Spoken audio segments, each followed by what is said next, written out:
మా ఎన్నికలు బాగా జరిగింది.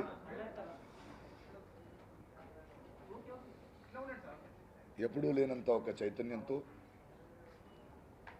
దాదాపు 650 మంది మెంబర్స్ ఈ ఎన్నికలో పాల్గొన్నారు.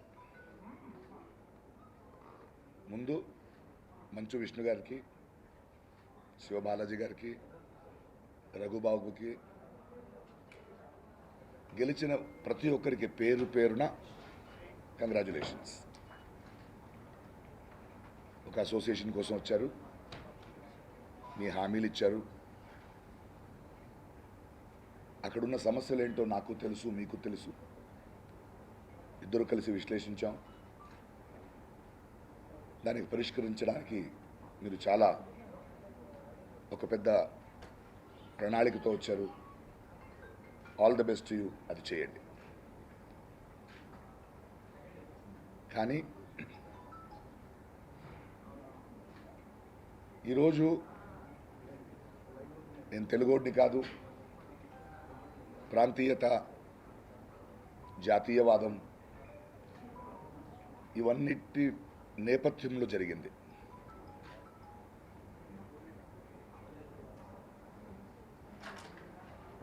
బైలాస్ మార్చాలి, తెలుగోడు కానివాడు ఓటేయొచ్చు బట్ నిలబడకూడదు అనే నినాదం స్టార్ట్ చేశారు. మీరు వచ్చిన తర్వాత ఆ బైలాస్ని మార్చుతానని కూడా చెప్పారు. ఏం చేయను, నా తల్లిదండ్రులు తెలుగోళ్ళు కాదు, అది నా తప్పు కాదు, వాళ్ళ తప్పు కూడా కాదు. ఒక అసోసియేషన్కి ఒక నాయకత్వం వహించిన మీకు తెలుగోళ్ళు మాత్రమే ఉండాలన్నారు. దాన్ని మెంబర్స్ అనుమోదించారు, వాళ్ళు ఎన్నుకున్నారు. ఒక తెలుగు బిడ్డని, ఒక తెలుగోడిని, ఒక మంచు బిడ్డని. మంచిదే, దాన్ని నేను స్వీకరించాలి. కానీ ఒక కళాకారుడిగా నాకంటూ ఒక ఆత్మగౌరవం ఉంటుంది. అందువలన మంచు గారు, మా సదస్యత్వానికి నేను రాజీనామా ఇస్తున్నా. ఇది నాకు ప్రేక్షకులకు ఉన్న బంధం, సినిమాలు చేస్తూ ఉంటా, నాకు దర్శకులకు ఉన్న బంధం, నాకు రచయితలకు ఉన్న బంధం, నాకు నిర్మాతలకు ఉన్న బంధం కొనసాగుతుంది. బట్ వచ్చే రోజుల్లో నువ్వు అతిథిగానే ఉండాలి అంటే ఆ అసోసియేషన్కి నేను మెంబర్గా ఉండకూడదు. ఎందుకంటే అది కదా ఇవాళ నువ్వు ఉండకూడదని చెప్పినందుకు. దీన్ని నేను ఏదో నొప్పితో కాదు, దాన్ని స్వాగతిస్తా. పెద్ద పెద్ద నటులైన మోహన్ బాబు గారు కానీ, చాలా సీనియర్స్ కానీ, కోట శ్రీనివాసరావు గారిని చాలా గౌరవిస్తాను. వాళ్ళని మా చలపతిరావు తనయుడు రవికుమార్, నా తోటి కళాకారుడు, మీరందరూ ఓపెన్గా చెప్పారు, అతిథిగా వస్తే అతిథిగా ఉండాలి. అతిథిగానే ఉంటా, అతిథిగానే ఉంటా. మీరు అనుకున్నది జరిగింది. జాతీయవాదం వచ్చింది. ఇవాళ బీజేపీ నేత బండి సంజయ్ లాంటి వాళ్ళు కూడా ట్వీట్ చేస్తూ జాతీయవాదాన్ని నిలబెట్టినందుకు వాళ్ళకి కంగ్రాచులేషన్స్ చెప్పారు. ఎలా ఓడిపోయాము, ఎలా గెలిచామనేది ముఖ్యం కాదు. ఎలక్షన్గా జరిగింది, వాళ్ళు గెలిచారు. So I congratulate on that. ఇది మీ ముందు చెప్పాలని ఒక ప్రెస్ మీట్ కూపించాను. 25 ఏళ్ళ అనుబంధం, 21 ఏళ్ళు అయింది నేను మా మెంబర్ అయ్యి. It's okay, life is beautiful. ప్రశ్నలు ఉంటే చెప్పండి, అడగండి, నేను మాట్లాడతాను. ఏమండి,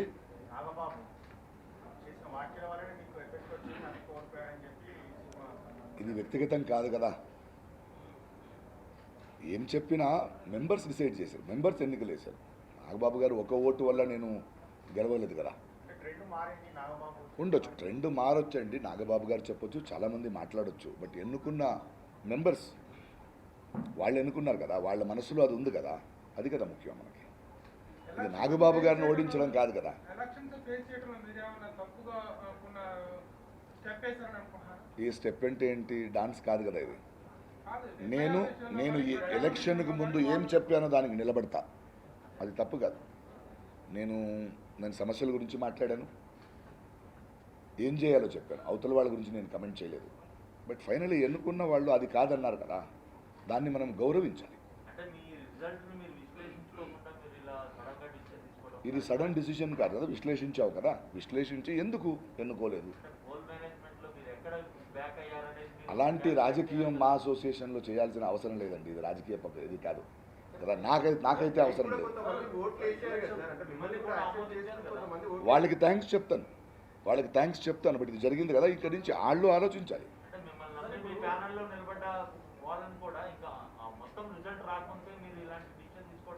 ఏమండి, నేను నా కోసం మాట్లాడతాను. నా ప్రేమల ముందు సినిమా బిడ్డలు మనం ఒకటిగానే ఉంటాం.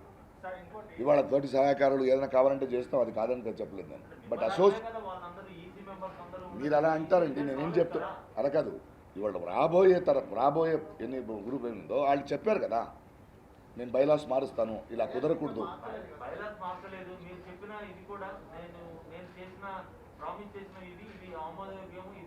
అది చేస్తాం, అది మా మెంబర్ అవ్వాల్సిన అవసరం లేదు కదా దానికి. అబద్ధాలు నేను నమ్మను, మీరు నమ్ముతారా? నేను అబద్ధాలు నమ్మను, మీరు నమ్ముతారా? నేను అబద్ధాలని నమ్మను, మీరు నమ్మితే నమ్మండి.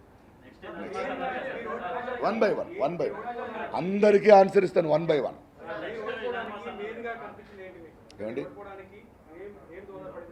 ఏమండి ప్రాంతీయవాదం తెలుగోడు కాదనేది చెప్పారు, ఎన్నుకున్నారు కదా. అలాగే సో ఎన్నుకున్న ఒక వర్డిక్ట్ని మనం గౌరవించాలి. ఆ తర్వాత అక్కడ నేను ఉండకూడదు కదా.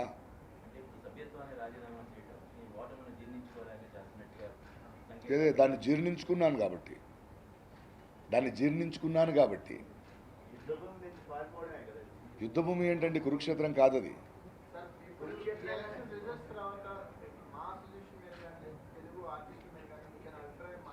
నా అభిప్రాయం మారదు, నటిస్తుంటాను. తోటి కళాకారులు ఏదైనా కావాలంటే ఇస్తూ ఉంటాను, వాళ్ళతో కలిసి పని చేస్తాను. పని చేయనని చెప్పలేదు కదా.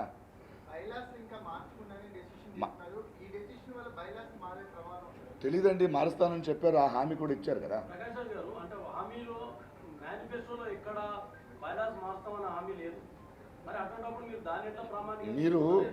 మీరు చెప్పిన మాటలను అర్థం చేసుకుంటారు, దాని మధ్యలో ఉన్న మౌనాన్ని కూడా నేను అర్థం చేసుకోగలను. క్షమించండి. నాకు ఎప్పుడు యునానిమస్ నచ్చదు కదా. మోహన్ బాబు గారు చెప్పారు, అలాగే జరుగుతుంది ఇక నుంచి. నాకు అందులో భాగస్వామ్యం అవ్వడానికి ఇష్టం లేదు. ఇది అది వాళ్ళ విజ్ఞప్తికి వదిలేస్తాను. వాళ్ళు అతిథిగా ఉంటారంటే ఉంటారు.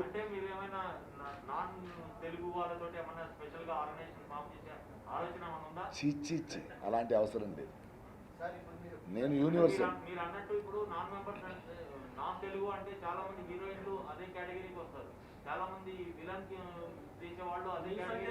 వాళ్ళు ఒక నిమిషం, వాళ్ళు పని చేయకూడదని విష్ణు గారు చెప్పలేదు కదా. కాదు ఒక నిమిషం. అరే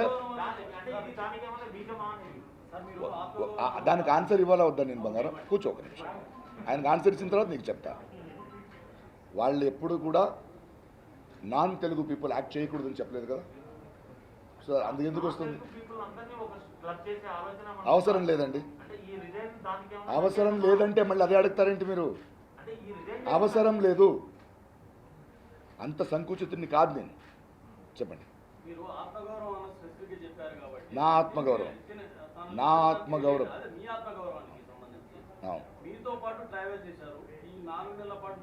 వాళ్ళు నాతో ఉంటారు. దాంతో పాటు మీ వాళ్ళు చాలా మంది ఇందాక అన్నట్టు వేరే స్టేట్ వాళ్ళు ఆర్టిస్టులు కూడా ఉన్నారు. మరి వాళ్ళ ఆత్మగౌరవం కూడా మీరు గౌరవిస్తారేమని చెప్పి వాళ్ళకి వదిలేస్తారు. ఇప్పుడు నేను పోటీ చేశాను, వాళ్ళు పోటీ చెప్పినప్పుడు పోటీ చేస్తారని అనుకున్నప్పుడు వద్దంటారు, అప్పుడు వాళ్ళు డిసైడ్ చేసుకోండి. పని వాళ్ళగానే ఉండాలా అన్నది ప్రధాన క్వశ్చన్. అలా ఉండలేను అంటున్నా. గెలిచిన విష్ణుకి ప్రకాష్ గారి మధ్య దాదాపు 60-70 100 ఓట్లు అండి. మీకేసిన 200 ఓట్ల అభిప్రాయాన్ని మీరు అది గౌరవిస్తా. అది గౌరవిస్తూ వాళ్ళతో పనిచేస్తానంటున్నాను కదా. ఈ అసోసియేషన్లో ఎట్లా పని చేస్తారు అసోసియేషన్? నేను వద్దంటారా? నన్ను వద్దంటారా? వాళ్ళు వద్దంటారా? ఓకే.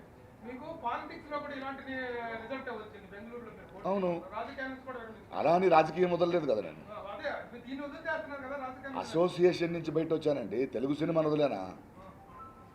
ఏం మాట్లాడుతున్నారు మీరు? అసోసియేషన్ నుంచి బయట మరి ఈ పోనీ మీరు కంటిన్యూ ఇలాంటి అజెండా ఉన్న అసోసియేషన్లో నేను ఉండలేనండి. ఇలాంటి అజెండాతో గెలిచారు కదండి, ఆడికి కంగ్రాచులేషన్ చెప్పాను. మరి మీరు ఒక అసోసియేషన్ పెట్టే అవకాశం ఆలోచన కదా? అవసరం లేదండి. అవసరమా ఇప్పుడు? రాజకీయాలు వచ్చాయి. నేను మీరందరూ ఏ విధంగా చూస్తారని మీరు చూడండి. మా అసోసియేషన్లో వచ్చింది కదా. అంటే మీరు స్టార్టింగ్ నుంచి చెప్తున్నారు బీజేపీ పైన. అవును. బీజేపీ వ్యతిరేక కాబట్టి ఆమె ఆర్ఎస్ఎస్ బీజేపీ వాళ్ళు అది ఇక్కడ తెచ్చారు కదా. చర్చ అయితే ఉంది. తెచ్చారు కదా, వచ్చారు కదా. అక్కడ నేను ఉండలేను కదా. ఇప్పుడు ఫిట్ చేసిన దానికి ఇదంతా బలం. అవును, అక్కడ నేను ఉండలేను కదా. ఇప్పుడు మీ ఓటమి వారిలో పనిచేశారంటారా? ఉండొచ్చు. ప్రకాష్ రాజ్ గారు, సంజయ్ గారు కేవలం ఓడిపోవడం గురించే కాకుండా ఒక మాట అన్నారు చాలా విషయం. దేశాన్ని విచ్ఛిన్నం చేయాలనుకున్న టుడే గ్యాంగ్కి మద్దతు ఇచ్చిన వారికి గుణపాఠం నేర్పారు అన్నారు. ఆ కామెంట్ అంటే దేశాన్ని విచ్ఛిన్నం చేయాలనుకున్న వారికి మీరు మద్దతు ఇచ్చారనే వ్యాఖ్యల్ని బండి సంజయ్ వ్యాఖ్యలు వాళ్ళు మాత్రం చెప్పలేదు కదా. ఇప్పుడు నించున్న గెలిచిన వాళ్ళు కూడా చెప్పారు కదా కదా. తుకుడే గ్యాంగ్, టెర్రరిస్టు, యాంటీ సోషల్ చెప్పారు కదా. సో అందరూ ఒకటే. మీరు నన్ను కూడా అర్థం చేసుకోవాలి. అలాంటి వాతావరణంలో నేను ఉండలేను. నేను అబద్ధాలు చెప్పలేను. నాకు అలవాట్లేదు.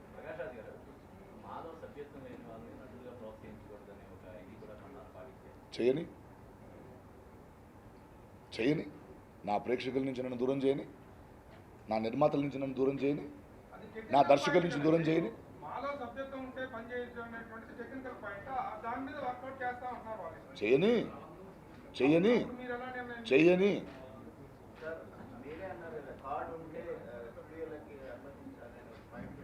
ఏమండి? నా దగ్గర లేదు. ఇక నుంచి అనుమతించరా?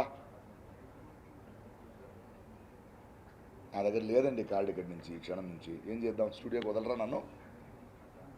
చెప్ ఏది? ఉంటే వదిలి తీరాలన్నా, లేకపోతే కూడా వదలొచ్చు. ఏం చేద్దాం? సార్, నిన్న చిరంజీవి గారు మాట్లాడుతూ కేవలం ఒక్కరి వల్లనే ఈ అంతా జరుగుతుంది అనడం జరిగింది. చెప్పారా ఆ మాట? నాకు తెలియదు. నేను వినలేను కాబట్టి, నేను వినలేదు కాబట్టి, నేను వింటే దాన్ని కమెంట్ చేస్తాను కాబట్టి నేను వినలేదు.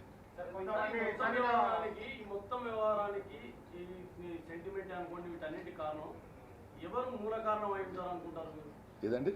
ఈ తెలుగువాడు అనే సెంటిమెంట్ అనుకోండి, ఈ ప్రాంతీయవాదం, జాతీయవాదం ఇవన్నీ తీసుకురావడానికి ఇండస్ట్రీలో ఎవరు మూలం అని మీరు 3 నెలల నుంచి మైక్ పెట్టి మీ కెమెరా ముందు చెప్పారు కదండి. మళ్ళీ మూల కారణం నన్ను అడుగుతారు ఏంటండి? మీరు చెప్పడం వల్ల అదే ఉంటుంది సార్. మీరు చెప్తే నీకు తెలియని ప్రశ్నలు ఉంటే ఆ సమాధానం లేకపోతే ఆ ప్రశ్నకు నేను సమాధానం చెప్పొచ్చు. మీకు ఆల్రెడీ తెలిసిన సమాధానం నేను మళ్ళీ ఎందుకు చెప్పాలి? మీరున్నారు కదా సార్ అక్కడ, మీరు చెప్తే కదా. నేను విక్టిమ్ అని ఎవరంటారు? అంటే మీరు ఐఎమ్ నాట్ అ విక్టిమ్. వ్యక్తిగా మీరు ఉన్నారు కాబట్టి మీరు చెప్పడం వల్ల వాస్తవాలు తెలుస్తాయి అంతే.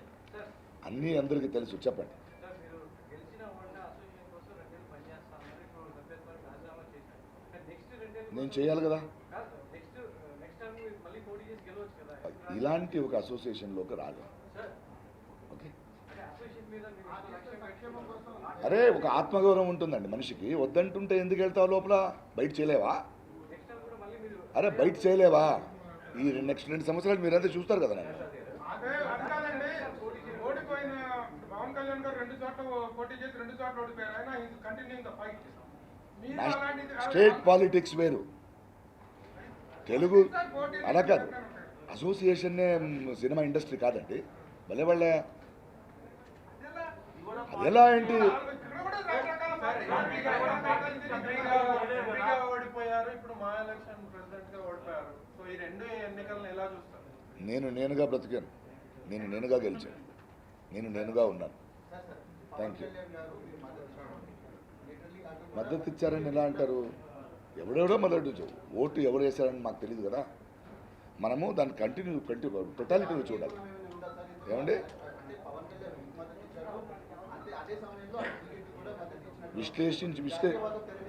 ఒక నిమిషం, ప్రాంతీయవాద తెర మీదకి వచ్చింది, ఇంకా విశ్లేషించాల్సింది చాలా ఉంది. అది నేను విశ్లేషించుకుంటా. బట్ దీన్ని నేను ఒప్పుకోవాలి. ఒక ఎన్నుకున్నారు కదా, ఆ మ్యాండేట్ని ఒప్పుకోవాలి. సార్, మొదటి నుంచి మోహన్ బాబు గారు వైఎస్ పేరు రిజైన్ చేశారు. మాలో ఓడిపోయినందుకు మీ సభ్యత్వాన్ని రద్దు చేస్తారు. అలాగే రాజకీయ ఓడిపోయినందుకు కాదు, వాళ్ళు ఎన్నుకున్నారు, వాళ్ళు డిసైడ్ చేశారు. I'm respecting the mandate. Okay, ఇప్పుడు మోహన్ బాబు గారు ఫస్ట్ నుంచి కూడా క్యాంపెయిన్ ఒకటి చెప్తున్నాం. మోహన్ బాబు గారు అనుకోండి, మంచి విషయం అనుకోండి, నేను ఇక్కడ ఉండేవాడిని, నేను పోరాడతా, అతను ఉంటే బయటికి వెళ్ళిపోతున్నాను.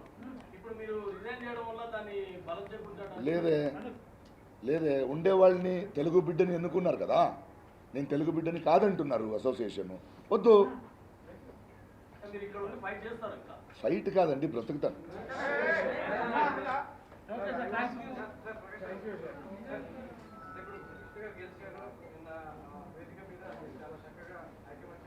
చెప్పాలి కదండి, గెలిచిన వాడికి మనం ఉండాలి కదా. మాట్లాడతాను ఎందుకు చేయను. ఆయన మెంబర్ కానీ వాళ్ళ నాతో పనిచేస్తానని నేను వద్దంటానండి. విష్ణు గారి సినిమాలో, వాళ్ళు తీస్తున్న సినిమాలో మీరు మెంబర్ కాదు, ఆయన యాక్ట్ చేయాలని నేను ఎందుకు వద్దంటానండి. ఏమండి, పని కలిసి అవసరం లేదు కదా. ఇలాంటి ఐడియాలజీ ఉన్న అసోసియేషన్తో నేను పనిచేయలేను. ఇందులో ఉండి పని చేయలేను, బయట నుంచి పని చేస్తాను.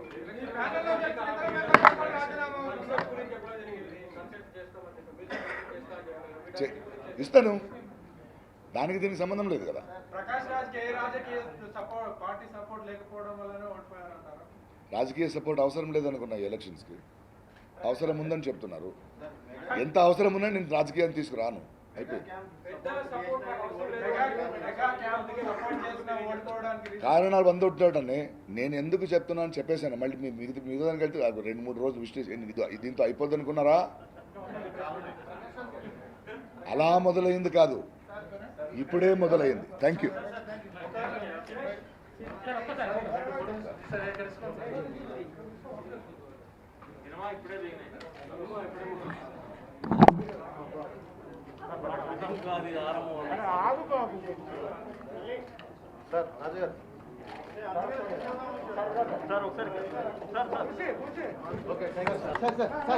ఒకసారి